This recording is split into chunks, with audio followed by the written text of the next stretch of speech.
Oh, lots of people gathering here in the courtyard. Come on, gather in. One, two, three. Yes, it's working.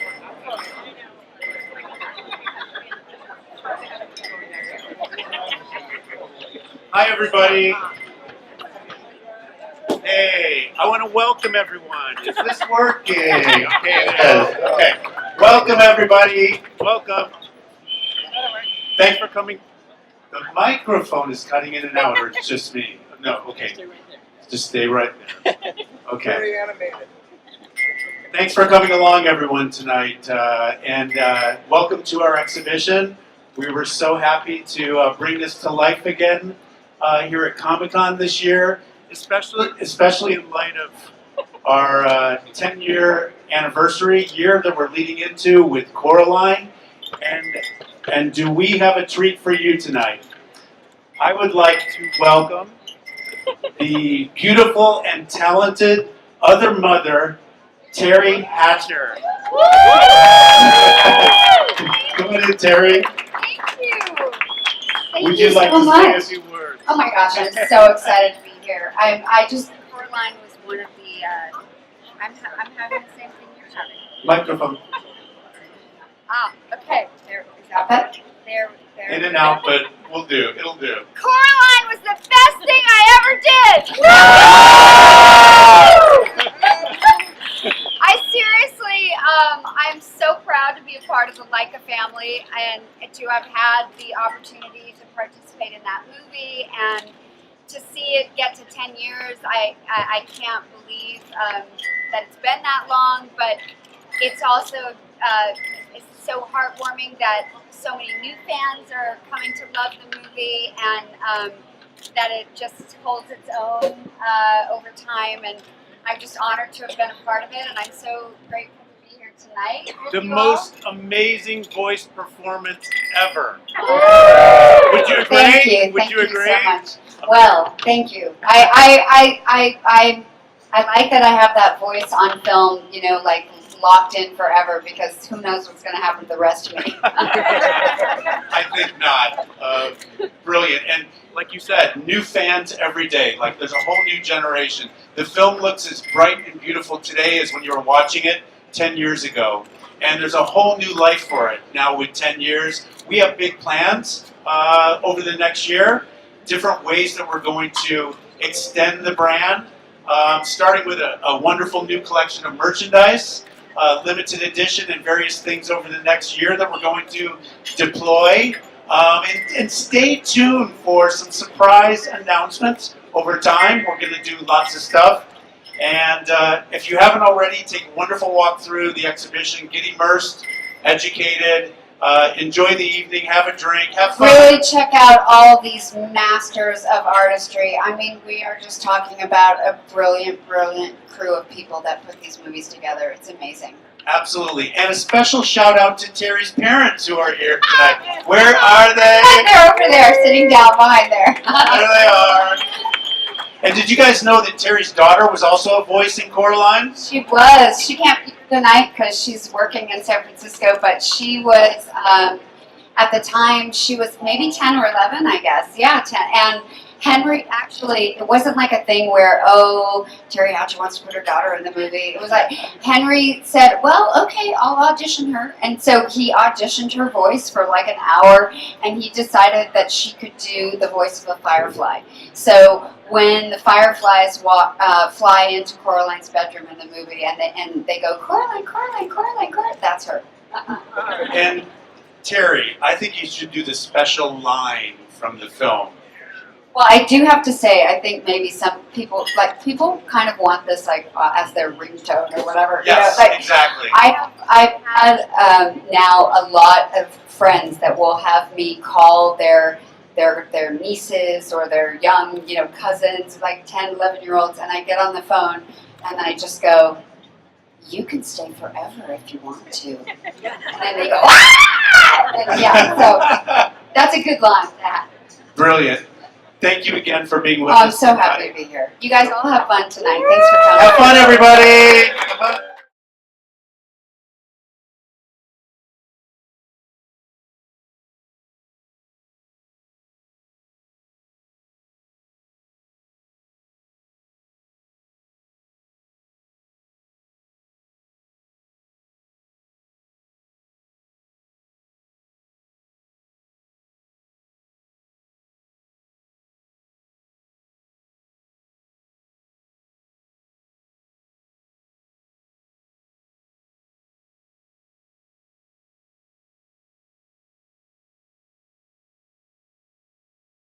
So it's really important that our armatures can do everything that a body can do. So just like you have ball and socket joints in your elbows, we're going to put them in here.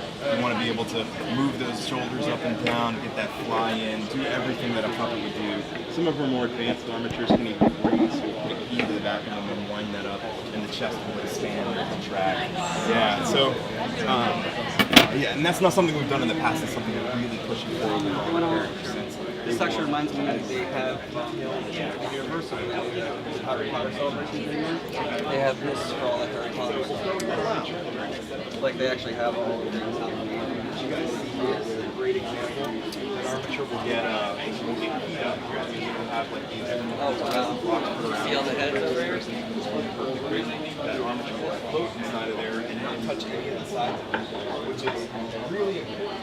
We'll take something like this. There's a silicone rubber. Some people don't fix it up.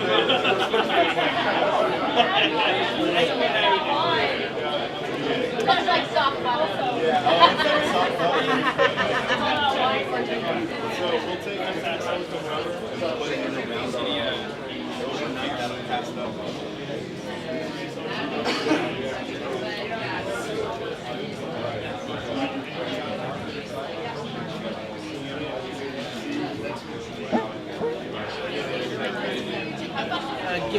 Explain to us a little bit of the process in animating and you know, about how many shots or how many frames per second are you looking at when animating for a special scene or a certain scene? So all of our shots, for the most part, are going to be 24 frames a second. I'm not going to get really into animation because we do have a live animator here that is animating, so he can give you more rundown on how to do things. I don't want to take away from his spiel, but what we do here is building and fabricating the puppets. So Nick and I built all these different puppets. We put them all together.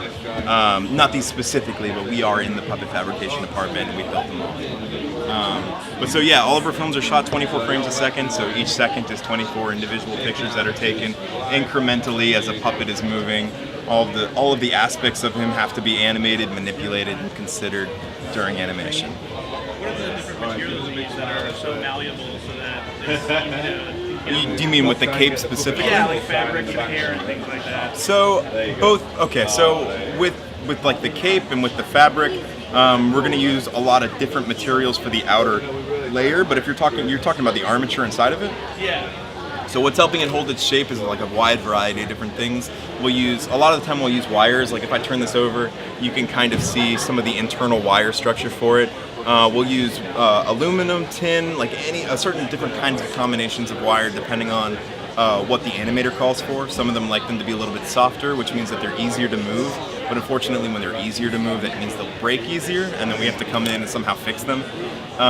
We'll also sometimes do paddles of armature. So similar to like what you're going to see here, we'll build a part that's built up on a ball and socket joint, just like the main armature body, that can move and be manipulated.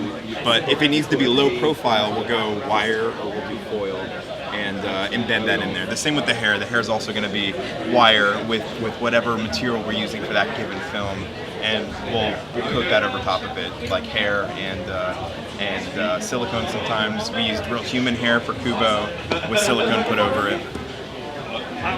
Like get wig hair and things like that? Yeah, and like he's synthetic hair. Norman is goat hair that's been hand dyed. There are 256 spikes on a Norman head.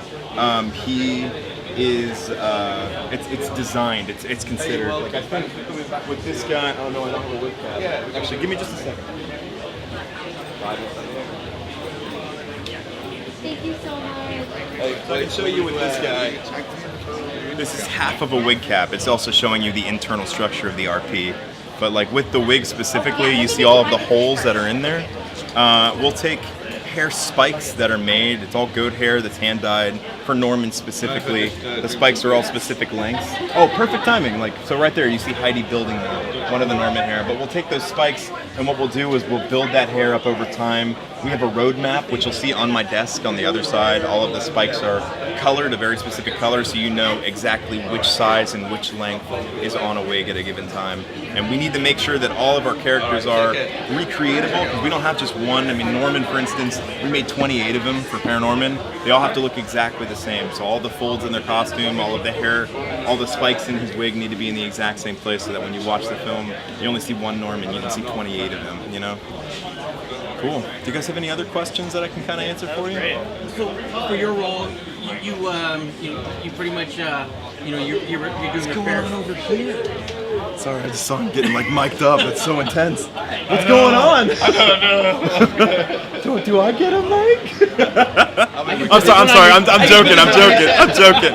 What can I'm sorry. So the question is, like after a day of shooting, whatever damage or repairs that need to be done to the puppets, that's where you guys come in and do the repairs on the joint sockets or some of the materials on the puppet. So that's primarily what your role would be. Oh, well, so it depends on what part of the production we're at. Okay. So at the very beginning of the production, both Nick and I are in like a certain department. So I'm usually inherent for Nick is an armature, which means he's going to be building the armatures that make up our puppets that enable them to move. I'm going to be building the wigs at the very beginning. And then after a while, all these puppets are going to be on stages. They're going to be animating. And so when they're on stages and they're animating, some of us in those different departments will transition to going into the puppet hospital, which is what you see behind us. We have the sign. We just took our whole setup. I'm going to put him down. He's not going to stand back up. So we both work in the puppet hospital, which means that it's our job to fix puppets when they break. So they'll bring them back to us, we'll throw them down onto a pillow, we'll start working on them. Depending on what the type of problem is, some of them will break, some of them will, like the silicone will rip. And so in those situations, we might be able to fix them on set. Like if a hair breaks, depending on the severity of it, we might be able to replace it on set. It really just depends on like what has broken. If like say a hand breaks, they break all the time. The fingers are pretty delicate, so an animator's constantly moving those. And then what we'll do is we'll go out to set, making sure not to bump into lights and the cameras, and we'll jigsaw our way around a puppet, open up the seam lines, open up the silicone, replace that hand, and put it all back together without touching anything. Because if we touch something, the animator might be pushed back like a day to hours to like a lot of time can be lost there. And we just need to make sure that we do everything we can to keep them moving through their shot. Yeah, of course, it's my pleasure. And really quick, for your camera, what was your name, sir? Oh, my name is Austin Weitzel. That's AUSTEN WEITZEL. And your position with LAIKA? I am a hair and fur fabricator during the production build, and then afterwards I'm in the puppet hospital as a surgeon fixing those puppets. Thanks so much. I really appreciate it. Yeah, hello, my name is Gabe Springer. I am an animator, stop motion animator at LAIKA. And so this is kind of a set we have. I animated this set for Kubo. And a normal day at LAIKA is we get a meeting with the director and he kind of gives us our notes. And so our job is to take the puppets and the facial animation and combine them together for acting and emotion for the sequence. And so one of the things we do is like we've got all this hair and all these little bits of like 40 or 50 little hairs we animate. And so those just pop right off so that we can get the faces off. And then you have the eyeball underneath, Kubo's just got one eye. And so these faces interchange, you've got a whole kit of them. They snap back on. The hair goes back on. And then we just use like an X-Acto knife to go in and just move the eyes. And that's how they get their motion. On the eyelids, that's how you get a blink. And so these characters have ball and socket armatures. We're moving all of the fabric and everything. And so basically our job is to create all the emotion for the characters. And basically per the direction. And so, yeah. What's the most challenging part especially for stop motion? I mean, I know it's very detailed.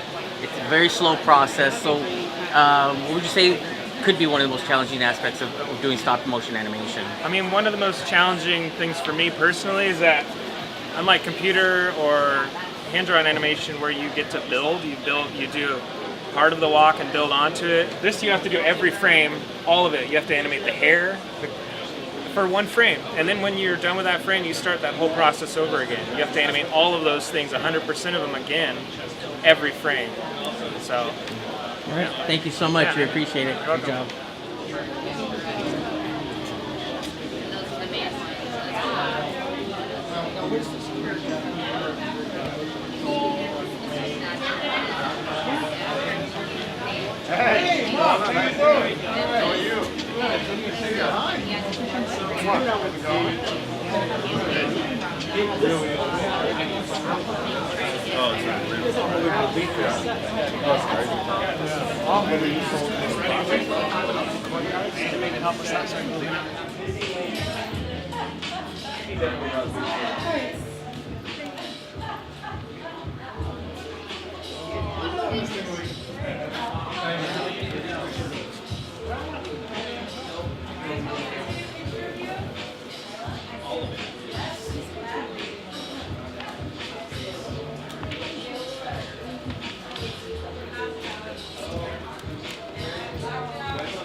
Excuse me. Oh, I'm sorry. Pardon me. Excuse me. Hey, watch out. Clear this a little bit. Pardon me. Thank you. I appreciate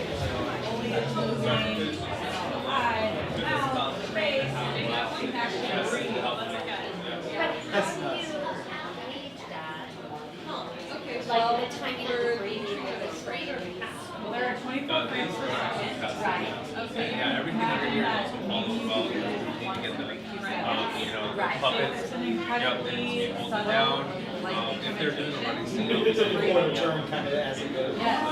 Actually turn it also slightly every frame. Right, so they can gauge like these 24. Yes. Yeah. So maybe inhale 1 second, exhale another second. I'm not exactly sure how that works, but one other cool thing about Mr. Lake, I like how you know the exact angle at which it has to bend. Yes, very admired. Is that where you come in? Are you for continuity or else you might be But you know what? We also leave the armature section as well.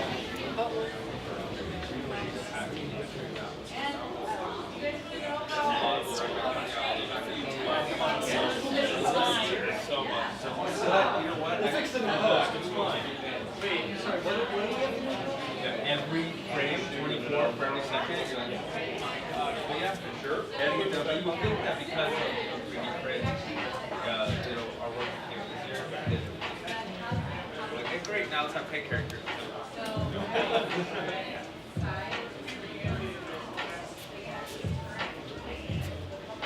See, it's this side of stuff that makes it. Some of the characters We did, yeah, some of the characters we did do 3D prints. Actually, the biggest animation character that we have today was full 3D printed. The giant skeleton. Yeah. And it's a full clip. Yes, and that's full 3D printed. Yeah. And if you notice, like,